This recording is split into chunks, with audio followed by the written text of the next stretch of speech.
अपनी माँ और बाबूजी को नहीं बता सकते थे तो क्या हुआ, मुझे ही बता देते। अब क्या करूं? सब कुछ इतनी जल्दबाजी में करना पड़ा कि मुझे तुम्हें बताने का समय ही नहीं मिला। चलो कोई बात नहीं, शादी मैंने ऐसे ही कर ली, लेकिन मैं रिसेप्शन पार्टी बहुत अच्छे से करूंगा। उसमें तुम अपने सारे अरमान निकाल लेना मेरी प्यारी बहना। हाँ हाँ, क्यों नहीं। आखिर मेरी भाभी आई है, इकलौते भाई की इकलौती भाभी। हिमांशी का व्यवहार देखकर और उसका पहनावा देखकर सलोनी अपने मन ही मन सोच रही थी, मेरी ननद तो बहुत खूबसूरत, सुंदर और गोरी है। काश कि मैं भी इतनी गोरी और सुंदर होती तो अच्छा होता, लेकिन मैं अपनी ननद की जैसी नहीं हूँ। मेरा रंग सांवला है। सलोनी अपने मन में ऐसा सोचकर अपना मुंह लटका लेती है। कुछ देर बाद हिमांशी सलोनी को अपने भाई के कमरे में लेकर आती है। भाभी जी, आपको अगर किसी भी चीज की जरूरत हो तो मुझे बता देना, मैं यहीं पर हूँ।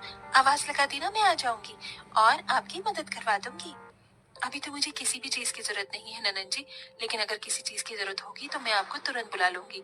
आप चिंता मत करो, आपके अलावा इस घर में मेरा है भी कौन जो मुझे समझ सके। एक भाभी के लिए एक ननन बहुत मायने रखती है। आप तो इस चीज को समझती हो ना। हाँ हाँ, क्यों नहीं मेरी प्यारी भाभी, बिल्कुल समझती हूँ। आप चिंता मत करो, मेरे रहते इस घर में आपको कभी किसी चीज की परेशानी होगी ही नहीं। ऐसा बोलने के बाद हिमांशी अपने भाई के कमरे से बाहर आ जाती है। थोड़ी ही देर बाद हिमांशी अपने कमरे में जाती है और एक नया सा सूट पहनकर अपनी भाभी के कमरे में आती है। अरे भाभी, अभी तक आप तैयार नहीं हुई हो, रुको मैं आपको तैयार कर देती हूँ। हिमांशी अपनी भाभी सलोनी को तैयार करने लगती है। तभी सलोनी देखती है कि हिमांशी ने बहुत सुंदर और प्यारा सूट पहना होता है। वो शीशे में अपनी ननद को देखते हुए कहती है, क्या बात है ननद जी, तुम्हारा ये सूट कितना प्यारा लग रहा है, तुम्हारे गोरे रंग पर खिल रहा है। मेरा रंग काला है ना, तो मेरे ऊपर ऐसे कपड़े अच्छे नहीं लगते। मैंने कई बार ऐसे कपड़े देखे हैं, लेकिन मेरा रंग और बेकार लगने लगता है। अरे भाभी, कैसी बात कर रही हो आप, ये तो बहुत प्यारा कलर है और ये कलर भी मीडियम है। इसे गाजरी कलर बोलते हैं। आपको पता है ये कलर हर एक औरत के ऊपर जचता है, फिर चाहे वो काली हो या गोरी हो।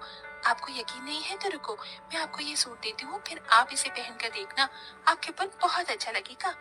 हिमांशी अपने कमरे में जाती है और दूसरा सूट पहनकर जो उसने पहना होता है उसे उतार के अपनी भाभी के पास ले आती है। भाभी ये लो सूट। अरे ननन जी, आपको ये सूट मुझे देने की क्या जरूरत थी, रहने दीजिए। अरे क्या हुआ भाभी, आप मेरी भाभी हो, मैं इतना नहीं कर सकती, चलो इसे पहन कर दिखाओ। हिमांशी के ऐसा कहने के बाद सलोनी हिमांशी की बात मान लेती है और सूट पहनकर अपनी ननन को दिखाती है। देखो ननन जी, कैसा लग रहा है। पहले तो मुझे लग रहा था कि मेरे रंग के ऊपर ये अच्छा नहीं लगेगा, लेकिन मेरे सामने रंग के ऊपर ये मुझे बहुत अच्छा लग रहा है। हाँ हाँ, क्यों नहीं भाभी, आपके ऊपर ये रंग बहुत अच्छा लग रहा है। कलर कुछ नहीं होता भाभी, पहनने का तरीका होना चाहिए। आपके ऊपर ये सच में बहुत अच्छा लग रहा है। आज से आप इसे अपने पास ही रख लो। हिमांशी ऐसा कहकर अपनी भाभी को तैयार करने के बाद मुंह दिखाई के लिए लेकर आती है, जहाँ सब बहुत अच्छे से उसकी मुंह दिखाई की रस्म करते हैं और सभी उसे शगुन देते हैं। साथ में हिमांशी भी एक प्यारा सा तोहफा अपनी भाभी को देती है। भाभी, मैं आपके लिए ये इतना प्यारा सा तोहफा लेकर आई हूँ, इसे हमेशा अपने पास ही रखना। आप तो बहुत अच्छी हो ननद जी, आपका बहुत बहुत शुक्रिया। इस तरह हिमांशी अपनी नई भाभी के आने पर बहुत खुश होती है, लेकिन सलोनी बहुत ही चालाक होती है।